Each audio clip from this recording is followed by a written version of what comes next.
Hello बच्चों, यहाँ प्रश्न है। रमेश 30 किलोमीटर दूरी चलने में मोहन से 3 घंटे अधिक समय लेता है, परंतु यदि रमेश अपनी चाल दोगुनी कर देता तो वह मोहन से 1 सहित 1/2 घंटा कम लेगा। तो उनकी चाल ज्ञात कीजिए। तो चलिए इस प्रश्न को हल करते हैं। तो मुख्य अवधारणा अगर मैं लिखूं इस प्रश्न का, तो देखिए यहाँ पे ये जो प्रश्न है 2 चर के रैखिक समीकरण का है और इनको हल करने के बहुत से विधि होते हैं, जिसमें हम इस प्रश्न के लिए विलोपन विधि से इस प्रश्न को हल करेंगे। तो विलोपन विधि में हम एक चर को क्या करते हैं, विलुप्त कर देते हैं। और हमें यहाँ से पता है कि समय बराबर, अगर मैं देखूं समय बराबर दूरी बटा में गति या चाल, ये लिखते हैं। तो चलिए इस चीज को ध्यान में रखते इस प्रश्न को हल करते हैं। तो यहाँ से लिखेंगे, माना कि रमेश की चाल जो है x किलोमीटर प्रति घंटा है और मोहन की चाल को हम y मान लेते हैं। मोहन की चाल को y किलोमीटर प्रति घंटा मान लेते हैं। अब इस प्रश्न में बोल रहा है कि 30 किलोमीटर दूरी कितनी है, दूरी जो है वो 30 किलोमीटर है। अब देखिए यहाँ से अगर मैं लिखूंगी कि रमेश को 30 किलोमीटर दूरी तय करने में लगा समय क्या हो जाएगा, ये दूरी बटा चाल, तो यहाँ से क्या लिखेंगे 30/x हो जाएगा। तो यहाँ से अगर मैं लिखूं कि रमेश को 30 किलोमीटर दूरी तय करने में लगा समय क्या आ जाएगा, 30/x, ये होगा। यहाँ से हम लिख सकते हैं ये समय है। अब उस तरीके से अगर मैं देखूं कि मोहन को 30 किलोमीटर तय करने में लगा समय जो हो जाएगा वो कितना हो जाएगा, 30/y, ये लिखेंगे, ये घंटे में है। अब यहाँ से अगर मैं लिखूं कि प्रश्न बोल रहा है कि यदि यहाँ से दिया है कि रमेश 30 किलोमीटर दूरी तय करने में चलने मोहन से 3 घंटे अधिक समय लेता है, तो इसको प्रश्न अनुसार लिख सकते हूँ कि 30/x ये क्या है, चाल है, किसकी, मोहन की। इसमें से अगर 30/y ये रमेश की चाल है ना, उसमें मोहन की चाल को घटा देंगे तो किसके, 3 घंटे के बराबर आ जाएगा, ये हम लिख सकते हैं। बस इसको हल कर लीजिए। तो यहाँ से आ जाएगा क्या, xy और ऊपर 30y माइनस में 30x बराबर 3।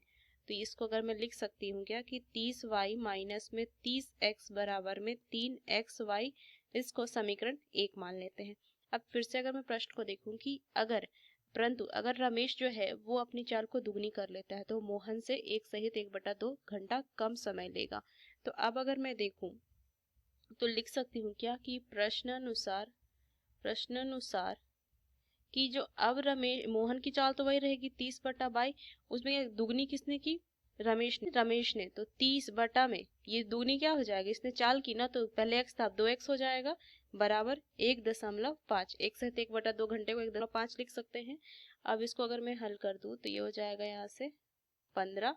तो xy इसका एलसीएम हो जाएगा, 30x ऋण में 15y बराबर 1.5। तो इसको मैं लिख सकती हूँ क्या कि 30x ऋण में 15y बराबर में 1.5 xy, इसको 2 से गुना कर दीजिए, इसको ना 2 से गुना कर देंगे तो कितना हो जाएगा, 60x ऋण में 30y बराबर 30xy, ये आ जाएगा। इसको समीकरण 2 मान लेंगे। अब इन दोनों, तो यहाँ से हम क्या करेंगे कि समीकरण 1 जोड़ समीकरण 2 कर देंगे। तो मान क्या आ जाएगा, 30y ऋण में 30x जोड़ में 60x माइनस में 30y बराबर में 3xy जोड़ में 3xy। तो यहाँ से प्लस माइनस वाले को अगर मैं काटूं तो कितना हो जाएगा, ये हो जाएगा 30x बराबर में 6x, तो x y होगा ना, तो x जाएगा और y का मान कितना हो जाएगा, 30/6, तो 5। y का मान तो 5 आ गया। अब x हमें ज्ञात करना है तो किसी एक समीकरण में रख दीजिए इसका मान, तो क्या समीकरण 1 में रखते हैं। तो 30 गुना में y माइनस में 30x बराबर 3xy है। तो यहाँ से मैं लिख सकती हूँ 30 गुना में 5 माइनस में 30x बराबर में कितना हो जाएगा, 5 15 15 और ये x हो जाएगा। तो माना जाएगा 150 बराबर में कितना हो जाएगा, इधर जाएगा तो ये 45x आ जाएगा।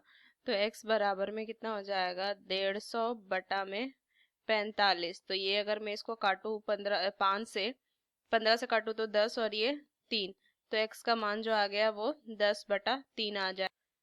तो अगर मैं लिखूं कि मोहन की जो चाल थी वो y हमने माना था ना, तो मोहन की चाल कितनी हो जाएगी, 5 किलोमीटर प्रति घंटा। और रमेश की जो चाल हो जाएगी, रमेश की चाल वो हो जाएगी 10/3 किलोमीटर प्रति घंटा।